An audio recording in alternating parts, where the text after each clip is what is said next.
Hello everybody, welcome to my channel. So in this video we'll be talking about the metals and non-metals. Okay, so in this हम लोग पूरा chapter full chapter quick revision करेंगे in one shot. Okay, so video तो अंत तक बने रही, आपको पूरा चैप्टर टोटली रिवाइज हो जाएगा and you will enjoy a lot. और एग्जाम में आपका पूरा कवर हो जाएगा, ठीक है. And if you have any doubts you can write in the comment section.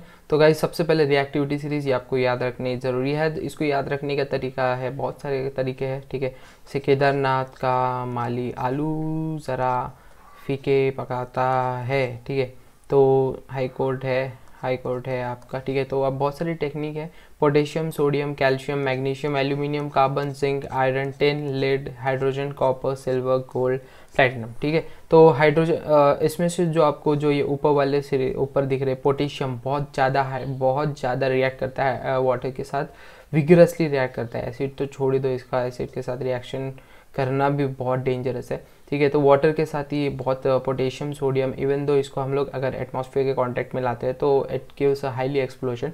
Okay, lithium, beryllium, sodium, calcium, this are reacts with water, then reacts with acid. जो अभी नीचे वाले एलिमेंट्स है जैसे magnesium, aluminium, manganese, zinc, chromium, iron, calcium, cobalt, निकल, tin, lead, ये जो है वाटर के साथ ज़्यादा रिएक्ट नहीं करते. बट अगर आपको इनका रिएक्शन देखना है तो you will need to react them with acids. Okay, इसके बाद आते हैं हाईली अनरिएक्टिव जैसे हाइड्रोजन, ठीक है, bismuth, copper, mercury, silver, gold, platinum. इसलिए gold and silver and platinum जो है ज़्यादा ऑर्नामेंट्स सोने में वगैरह यूज़ किया जाता है. सो जैसे आप रिएक्टिविटी सीरीज में ऊपर जाएंगे दे आर मोर रिएक्टिव, जैसे आप नीचे जाएंगे they are less reactive. Hope आपको समझ में आ रहा होगा. If you have any doubt you can write in the comment section. And now this corrosion क्या होता है? The gradual wearing away of the metal through the chemical reaction. जो कोई भी मेटल का जब भी ग्रेजुअल वेयरिंग होता है, जैसे आप यहाँ पे सरफेस देख रहे हैं, ठीक है. तो इसमें क्या हो रहा है, मेटल जैसे ये एटमॉस्फेयर के कांटेक्ट के साथ आ रहा है तो देखिए ये सरफेस कैसे ख़राब हो रहा है और धीरे धीरे इसमें स्ट्रेंथ कम हो जाती है एंड ये ख़राब हो जाता है, ठीक है. तो this is all corrosion. Corrosion को प्रिवेंट कैसे करना है, ठीक है. अगर आपको प्रिवेंशन पूछा जाए तो प्रिवेंशन के लिए आप पेंटिंग बोल सकते हैं, सरफेस को पेंटिंग कर सकते हैं, ऑयलिंग, ग्रेजिंग कर सकते हैं हम लोग, ठीक है. एंड होता किसके कारण है करोजन, होता किसके कारण है? So it occurs due to the atmospheric reaction के कारण होता है. जब भी कोई भी मेटल सरफेस एटमॉस्फेयर के कांटेक्ट में आता है तो इट कॉजेज करोजन, ठीक है. एंड प्रिवेंशन भी बता दिया मैंने आपको, कॉजेज भी बता दिए, ठीक है. एंड चलो चलते हैं अभी नेक्स्ट टॉपिक की ओर, मेटल्स. अभी मेटल्स में हम लोग मेटल्स के सबसे पहले will be seeing the chemical properties. What are the chemical properties of the metals?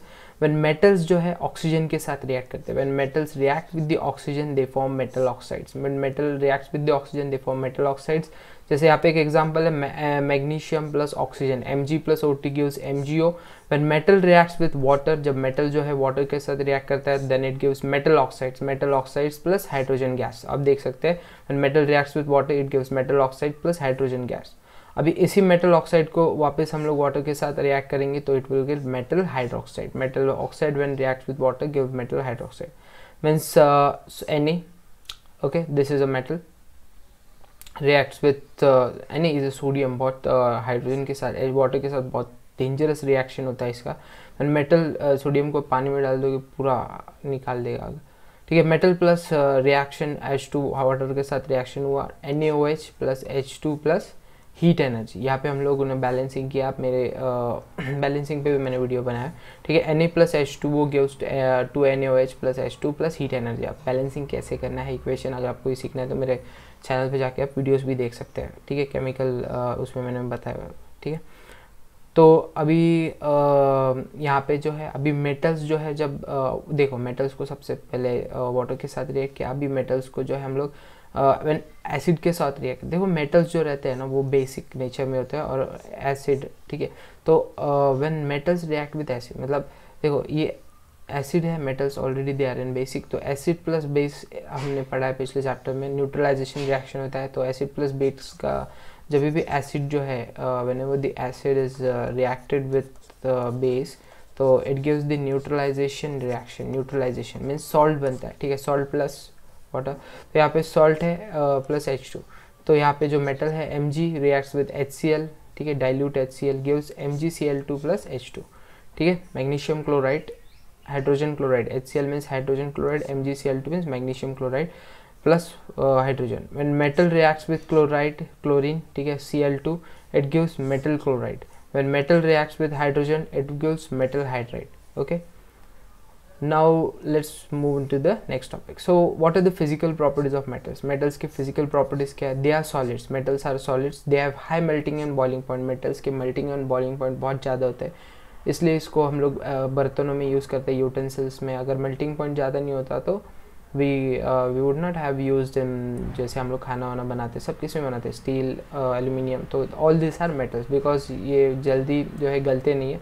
High density, इनकी डेंसिटी भी ज़्यादा रहती है। Malleability and ductile. Malleability means malleable means drawn into sheets. हम लोग इसको जो है शीट्स में कन्वर्ट कर सकते हैं, जैसे फॉइल पेपर जो हम लोग खाना रैप करते हैं, so that is malleable, means इसको हम लोग शीट्स के फॉर्म में ड्रॉ कर सकते हैं। Ductile means drawn into wires, जैसे हम लोग जो हमारे घरों में वायर्स होती है, so they are due to the metal का एक ऐसी प्रॉपर्टी है डक्टिलिटी, जिसके कारण मेटल जो है वायर में कन्वर्ट हो सकता है, उसको हम लोग डक्टिलिटी बोलते हैं। मेटल की ऐसी प्रॉपर्टी जिसमें मेटल जो है शीट्स में कन्वर्ट हो सकता है, उसको हम लोग बोलते हैं डक्टिलिटी, सॉरी मेलिएबिलिटी। हाँ, ductility means drawn into wire. Good conductor of heat and electricity. Metals हम सबको पता है, they are the good conductors of heat and the electricity. Okay, now let's move on to the next topic. So this physical properties of non metals can be solid, liquid and gas. देखो metals जो है ज़्यादातर room temperature पे, जो atmospheric temperature पे, they are in solid state. Metal में भी एक एक्सेप्शन है, मर्क्यूरी, विच इज़ मेटल होते हुए भी that is in liquid state. ठीक है, नॉन मेटल्स में भी आप देखेंगे कि ज़्यादातर जो रहते हैं they are in solid, liquid and gases. इसमें नॉन मेटल्स जो आपको सॉलिड में भी मिलेंगे, लिक्विड में मिलेंगे, गैस में मिलेंगे। ठीक है, जैसे ऑक्सीजन हो गया तो इट्स अ नॉन मेटल, तो which is in gaseous state. Melting point, MP means क्या हो गया यहाँ पे, मेल्टिंग पॉइंट। MP मीन्स है melting point, and BP means हो गया यहाँ पे बॉइलिंग पॉइंट। ठीक है, melting point and boiling point जो है बहुत कम होता है, ठीक है, नॉन मेटल्स का। ठीक है, एंड ब्रिटलनेस, नॉन मेटल्स जो है बहुत ब्रिटल होते हैं। ब्रिटल मीन्स जैसे कांच, ठीक है, फेंक दिया टूट जाएगा। ठीक है, नॉन मेटल्स इजीली ब्रेक्स। ठीक है, non malleable and non ductile. Non metals जो है they are non malleables, means उनको हम लोग शीट के फॉर्म में कन्वर्ट नहीं कर सकते। Non ductiles means we can not convert them into wires. Non metals को हम लोग वायर के फॉर्म में ड्रॉ नहीं कर सकते। Poor conductor of heat and electricity. Non metals are poor conductor of heat and electricity, means non metals जो है कभी भी हीट एंड इलेक्ट्रिसिटी कंडक्ट नहीं करते हैं। बट नॉन मेटल में भी एक एक्सेप्शन है जो कंडक्ट करता है इलेक्ट्रिसिटी, एंड आप बता सकते हैं क्या है, तो I will tell you, it is the none other than but graphite. ठीक है, ग्रेफाइट एक एक्सेप्शन है नॉन मेटल में, ठीक है, which conducts the electricity due to the presence of free electrons. Okay, so now move on to the chemical properties of the non metals. हम लोग देखेंगे अभी, हमने पहले देखा मेटल को ऑक्सीजन के साथ रिएक्ट करके, अभी नॉन मेटल को जब हम ऑक्सीजन के साथ रिएक्ट करेंगे तो it will form non metal oxides. ठीक है, it will form non metal oxide. तो यहाँ पे एक एग्जांपल है, carbon is a non metal, जब हम ऑक्सीजन के साथ रिएक्ट करेंगे so it will form CO2। ठीक है, non metal plus steam, non metal plus steam gives H2 plus non metal oxides. ठीक है, यहाँ पे देखिए, C is a carbon, steam means water, it is in water only. ठीक है, H2O gives CO2 which is a metal oxide plus H2. ठीक है, and non metal देखिए ऑलरेडी बोला है non metals are acidic in nature. Acid और acid का क्या रिएक्शन होगा, नो रिएक्शन। तो कभी भी अगर क्वेश्चन पूछा जाता है when non metal reacts with acid will there be any reaction, so there will no reaction. Okay, so non metal plus chlorine gives non metal chlorides. Okay, now let's move on to the extraction of metals. Okay, तो extraction of metals क्या होता है, मतलब metals को देखो, metals जो है हमें ऐसे नहीं कि डायरेक्ट खोद दिया मिल गया। ठीक है, सोने की तरह, हीरे की तरह नहीं है कि डायरेक्ट खोदा मिला, नहीं।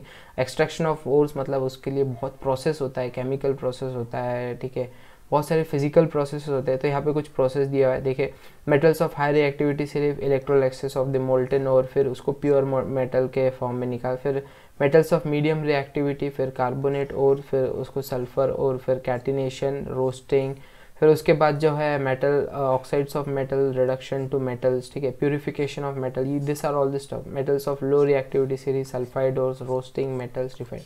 सो दिस आर ऑल दी, आप ये चार्ट को जो है लिख सकते हैं, ठीक है, बाद में इसको पढ़ सकते हैं, ठीक है। तो this is the process of extraction of the metal, ठीक है। Now formation of ionic compound. What is the formation of ionic compound? Formation of ionic compound means, देखिए, to complete the transfer of electron from one atom metals to, मतलब ionic bond जो रहता है, it is between the metal and the non metal, ठीक है, उसी को हम लोग ionic bond बोलते हैं। Transfer of electron from one metal to another non metal is called ionic bond, ठीक है। यहाँ पे देखिए Na is saying I have one electron, one extra electron, you can have it. C is taking I need one electron to complete the octave, so Na will lose one electron and it will transfer to this chlorine, and it because in outermost shell chlorine has 7 electrons, और किसी भी atom को अगर जैसे octet complete करना है तो 8 electrons की ज़रूरत होती है, एंड इसके पास एक ज़्यादा है तो ये इसको शेयर करेगा। तो मेटल्स आर जनरली, तो ये आप देखिए मेटल जो है, और जब भी एक इलेक्ट्रॉन लूज होता है तो उसके ऊपर पॉजिटिव साइन होती है, जब भी इलेक्ट्रॉन गेन होता है तो negative sign, you can see over है। So this is a sodium metal, एक इलेक्ट्रॉन इसके आउटरमोस्ट शेल में ज़्यादा था, it has transferred to the chlorine, okay, so Na has become plus because it has lose one electron and chlorine has become minus because it has gained one electron। Hope guys आपको ये video समझ में आएगा, और ऐसे videos देखने के लिए मेरे चैनल को सब्सक्राइब कीजिए, ठीक है। Then till then take care, bye bye and all the best for your exams. तो for any doubt in query and video कैसा लगा कमेंट सेक्शन में ज़रूर बताइए, it will not take you much time, and please hit the like button, it will motivate me to make more videos. So all the best, till then take care, bye bye.